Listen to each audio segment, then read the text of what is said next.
दुनिया भर से लोग यहाँ सर्फिंग करने के लिए ओ भाई, और इस डेंजरस कितना हो सकता है। खतरनाक तरीन सर्फिंग करते नजर आते हैं। Hello guys, welcome to our channel. और आज हम लेके आए 9 अल्लाह के ऐसे करिश्मे जिनका साइंस भी प्रूव नहीं कर सकता।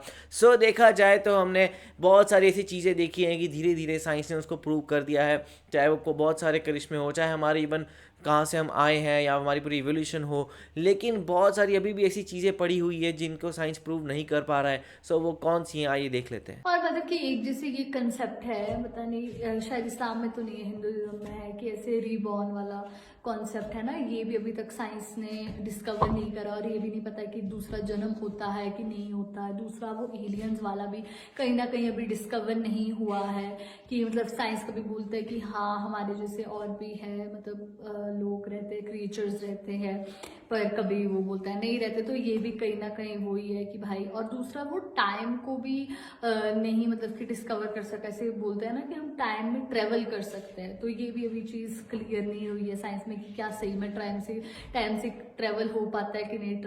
तो वो भी शायद आई होप कि सारी चीज़ें ना इस वीडियो में भी हो। तो स्टार्ट करते हैं वीडियो को। दो समुद्रों का आपस में ना मिलना। दोस्तों, ड्रेक पैसेज नामी मुकाम पर दुनिया के दो सबसे बड़े समुद्र अटलांटिक ओशन और पैसिफिक ओशन आपस में मिलते हैं। मगर हैरानकुन बात यह है कि 800 किलोमीटर का लंबा बॉर्डर होने के बावजूद भी इस पूरे बॉर्डर पर एक भी मुकाम ऐसा नहीं मौजूद जहां पे इन दोनों समुद्रों का पानी जरा सा भी आपस में मिक्स हो जाए। और ये मंजर बड़ी आसानी से देखा भी जा सकता है। इन दोनों समुद्रों के पानी साथ तो जुड़ते हैं मगर आपस में मिक्स नहीं होते। अटलांटिक और पैसिफिक ओशन के पानियों में सैलिनिटी का फर्क होने की वजह से इन दोनों समुद्रों का रंग भी अलग अलग देखा जा सकता है। मगर दोनों समुद्रों के आपस में मिक्स ना होने के पीछे इन दोनों समुद्रों के पानियों की डेंसिटी है जो कि इन पानियों को आपस में मिक्स होने से बचाती है। मगर दोस्तों, ये बात बहुत ही हैरानकुन है कि एक ही जगह पर दो मुख्तलिफ किस्म के पानी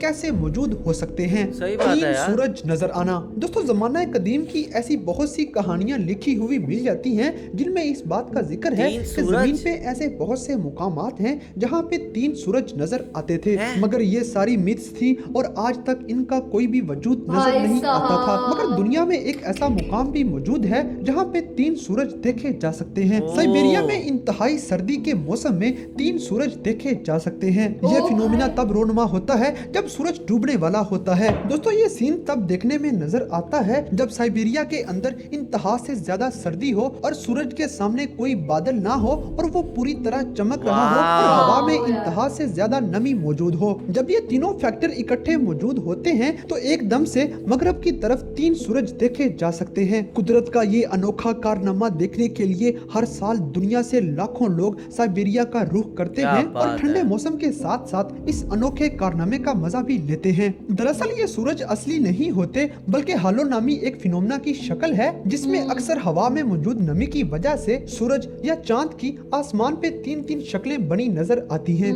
कातिल बादलों का एक मंजर। दोस्तों, कातिल बादलों का एक हैरानकुन मंजर सिर्फ ऑस्ट्रेलिया के शुमाल में ही देखने में नजर आता है। ये बादल 60 किलोमीटर पर घंटा की रफ्तार से चल रहे होते हैं और इनमें पैदा होने वाली आवाज इस कदर खतरनाक होती है कि सुनकर ही जान के लाले पड़ जाते हैं। इन बादलों में इंतहा से ज्यादा तूफान की शिद्दत भी मौजूद होती है। मगर ये बादल एक हैरानकुन मंजर पेश करते हैं कि ये बादल सिर्फ एक लिमिटेड हद तक मौजूद होते हैं। यानी कि इन बादलों का एक गुब्बारा सा बना होता है जिसके ऊपर से या साइड से गुजरने से कोई भी नुकसान नहीं होता। सिर्फ इनके अंदर ही तूफान की शिद्दत मौजूद होती है। इन बादलों का सिर्फ एक खास हिस्से में ही नजर आना साइंस की समझ में बिल्कुल नहीं आता और ना ही आज तक कोई मेट्रोलॉजिस्ट इसको समझने में कामयाब हो सका है। ताहम इन बादलों के बारे में बहुत से नजरियात पेश किए जाते हैं कि शायद ये टोर्नेडोज हैं या फिर समुद्र की तरफ से आने वाली हवाओं की वजह से ये सिर्फ एक जगह पर जम जाते हैं। और मजे की बात ये है कि बादलों का ये फिनोमिना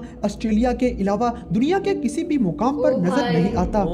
दुनिया की सबसे बड़ी लहर। दोस्तों, पोलर ओकर नामी ये वेव दुनिया की सबसे बड़ी वेव मानी जाती है। ये वेव हर साल अमेज़न रिवर में देखने देखने में नजर आती है। दोस्तों ये अटलांटिक वेव इस कदर स्पीड की होती है कि ये 800 किलोमीटर तक चलती ही चली जाती है। दुनिया में कोई भी वेव ऐसी मौजूद नहीं जो इतना लंबा सफर तय कर सके। 800 इस अटलांटिक वेव के पीछे असल वजह क्या है, इसके बारे में साइंस आज तक जवाब देने में नाकाम नजर आती है। मगर हर साल इस वेव का मजा लेने के लिए दुनिया भर से लोग यहाँ सर्फिंग करने के लिए ओ भाई, और इस ये खतरनाक dangerous वेव कितना हो पर सकता है? खतरनाक तरीन सर्फिंग करते नजर आते हैं। ये वेव अपने साथ साथ घरों और दरख्तों वगैरह को तबाह करती चली जाती है।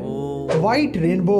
दोस्तों White बचपन से rainbow? एक ही चीज हम पढ़ते आ रहे हैं कि रेनबो 7 रंगों का मिलाप होती है और अक्सर बारिश के बाद जब आसमान पे देखते हैं तो हमें रेनबो नजर भी 7 रंगों में ही आती है। मगर दुनिया में एक ऐसा मुकाम भी है जहाँ पे रेनबो व्हाइट कलर की नजर आती है।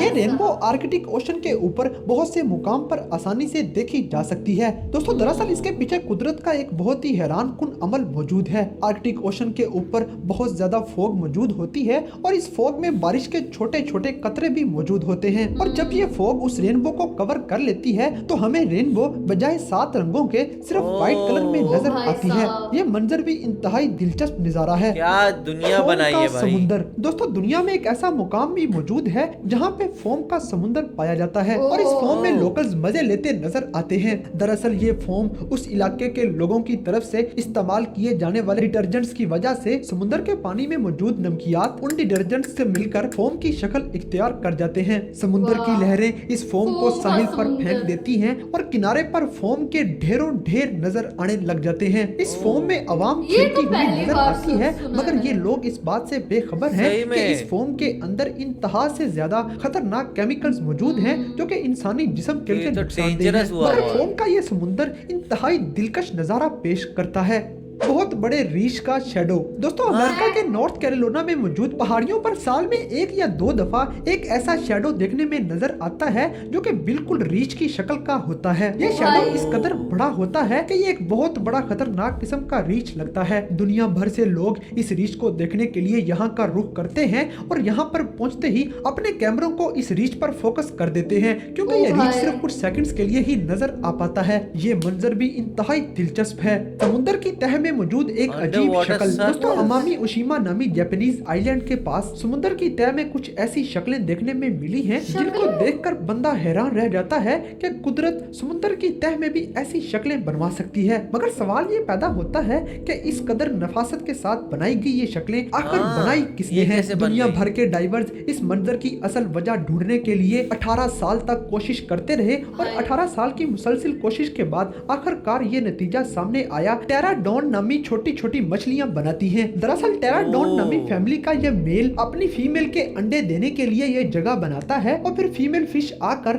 इस जगह का नजारा करती है। अगर उसे यह जगह अच्छी लगे तो फिर वो इधर अंडे देती क्या है, बात नहीं तो है? फिर वो क्या बात वहां है, से सही। चली जाती है। इसलिए ये मेल जहां तक भी हो सके उस जगह को बहुत ही नफीस और अच्छे तरीके से बनाता है ताकि उसकी फीमेल भाई, को ये फिश के भी पसंद आ नखरे सके। हैं। मगर इसमें हैरानकुन बात यह है कि समुद्र की तह में भी अल्लाह ताला ने मछलियों को इस कदर अकल दे रखी है कि वो इस तरह की अनोखी शक्लें बना सके। ओ बर्फ भाई। के दरख्त। दोस्तों दुनिया में एक ऐसा हैरानकुन tree। जंगल मौजूद है जिसके दरख्तों पर उनकी छाल की तरह उन पर बर्फ जमी होती है। ये बर्फ बहुत ही स्मूथली उन दरख्तों पर जमी होती है और पानी वगैरह इस बर्फ के अंदर तैरता हुआ नजर आता है। दरअसल इन जंगलों में जब बर्फबारी होती है तो ये बर्फबारी इन दरख्तों पर जम जाती है और न जाने कौन सा ऐसा अमल होता है जो बर्फ को इस तरह की शक्ल दे देता है और वो दरख्त पर एक खौल की तरह चढ़ जाती है जिसको हाथ लगाने से वो शीशे की तरह टूट जाती है। ये बर्फ अरे वो तो दरख्तों इधर पर भी इस तरह होता है कैसे जम हमारे, जाती है, उसको इसके पीछे क्या वजह वो है, बोलते हैं इस हमारे सब को language जानने में के लिए शान। आज की साइंस भी नाकाफी नजर आती है। वाओ, बहुत ही कमाल की वीडियो और बहुत ही शॉकिंग थी कि उसमें बताया गया कि कैसे जो अटलांटिक ओशन और पैसिफिक ओशन है उनका कभी भी पानी मिक्स नहीं होता है, तो वो बहुत ज्यादा शॉकिंग है और उनके अकॉर्डिंग साइंस भी कभी इस चीज का जवाब नहीं देता है क्यों ऐसे क्यों हो जाता है।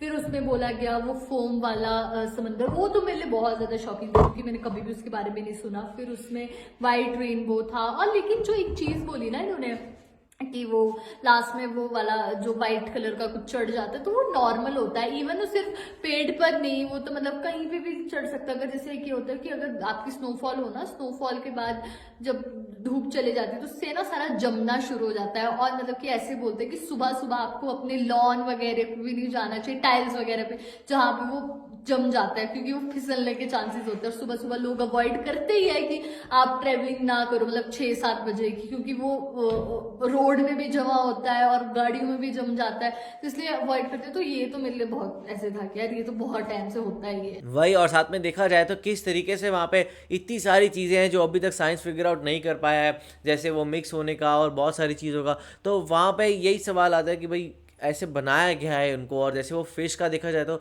कि भाई वो उसको उसको अट्रैक्ट करने के लिए वो इतना सुंदर चीज़ें बनाता है।